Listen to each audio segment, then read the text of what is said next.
Vitamin D, as soon as it was discovered, it caused a sensation in the scientific world. It was a real breakthrough in understanding how many metabolic processes take place inside our bodies. But in recent years, we have been learning even more amazing things about vitamin D. It really does work wonders. But first things first. In this video, I have gathered everything you need to know about this most valuable vitamin, so watch the video till the end.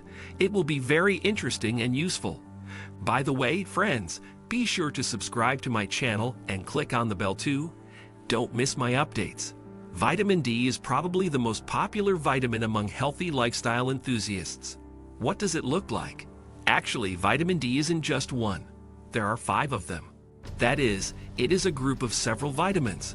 They are vitamin D2, D3, D4, D5, and D6. But in practice, vitamin D3 has the greatest biological value for us. That's why people very often in colloquial language even put an equal sign. We say vitamin D, we mean vitamin D3. The first and most significant property we learned about vitamin D is that it helps prevent rickets. That is, it greatly affects the absorption of calcium.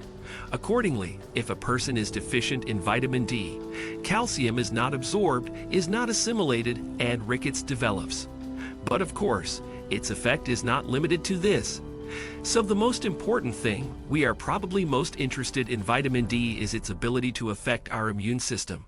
Vitamin D is extremely important for the immune system. More and more studies are appearing that prove that people with vitamin D deficiency have a worse tolerance to the virus and have a higher risk of death, while people with normal levels of vitamin D tolerate the virus more easily and have a better chance of survival. Another effect of vitamin D is its participation in the production of dopamine, the very same neurotransmitter also called the joy hormone. That is why people often develop apathy, bad moods, and so on against a background of vitamin D deficiency.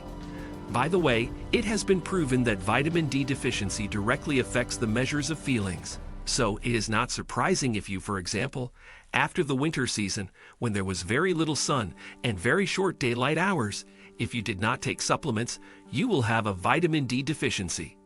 That's why people are very often sad, depressed in the months of February and also have a weakened immune system. This is all a consequence to a large extent of vitamin D deficiency. Also, vitamin D has a huge impact on the formation of the nervous system.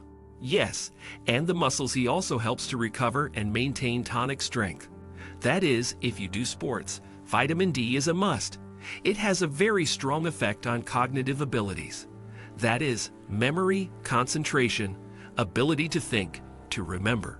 And also, vitamin D helps to slow down the aging process. It's great for stimulating autophagy. It's a complex molecular process that even won the Nobel Prize for its discovery. And it underlies the principles of low-calorie diets or interval fasting. It is also a prophylactic for the development of some cancers. Okay, that's probably enough of a listing of the benefits and virtues of vitamin D. It really is, and it's very important. Now let's move on to more practical information. Where can we get vitamin D? The simplest and most obvious is the sun. Under the influence of sunlight from the very notorious cholesterol in the body begins to release vitamin D. But there are 2 big buts. First, not all of us live in sunny countries, so many of us are rarely in the sun, or they rarely have sun. I, for one, know this very well from where I live. We only have sunshine a few months of the year. That is, the rest of the year the sun is catastrophically lacking. And the second thing is that the sun is harmful. I mean, the sun is carcinogenic. It provokes the development of skin cancer. What's more, the sun really does age the skin. It causes it to get wrinkled earlier, so it's good to tan when you're young. But then it can all come back to haunt you. Okay, so where else can we get vitamin D from? From food. There's plenty of vitamin D in fish oil, for example, and there's also plenty in egg yolks. The fact is that you would have to eat a lot of egg yolks to get your daily dose of vitamin D. It would be a very strong overload. Such an amount simply cannot even be absorbed. And so, the best way to make up for vitamin D deficiency is to take supplements. An average, approximate daily dose for a person is 1,000 units a day. But again, these doses are individual. They may vary from one individual to another. Moreover, someone may be severely deficient in vitamin D, and someone may not be, so the dosage also needs to be calculated based on that situation. How you can determine a deficiency is to take the appropriate blood test. That is, you just take a blood test and you will know exactly how much or not enough vitamin D you have. In general, the recommendation is as follows: during the summer periods when there is sun outside, when you go out to take a sunbath, vitamin D deficiency is most likely not, so it is not necessary to consume it.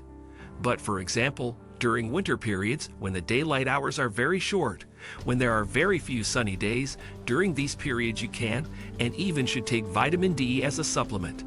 There is one very serious caveat here. Vitamin D can be overdosed if the proper daily dosages are not followed. Of all the vitamins, perhaps an overdose of vitamin D is the most dangerous to your health. People argue about vitamins too, because there is an opinion that you don't need to take vitamins at all, that they are not absorbed in these tablet forms at all in any way, and so it's all nonsense. Just eat a variety of fruits and vegetables and you'll be fine. That's all great if you have the opportunity to eat lots of fruits and vegetables and a varied diet, then great. But not everyone has that opportunity, that's for one thing. And secondly, vitamin D is still the kind of vitamin that is extremely difficult to get from food. You have to eat 2 packs of eggs to be full of vitamin D for just one day. That's crazy. NASA even has a corresponding decision by nutritionists. They don't require all their astronauts to take tablet forms of multivitamins, but they highly recommend that all astronauts consume only one vitamin, which is vitamin D. This is the one on which NASA experts agree that this vitamin should be consumed. By the way, friends, write in the comments, do you take vitamins or don't you? Share. And now it will be very interesting and important for you to watch my other video. The link to it just appeared on the screen. And if you like this video, then subscribe to my channel and like this video, and see you on my other videos. See you around.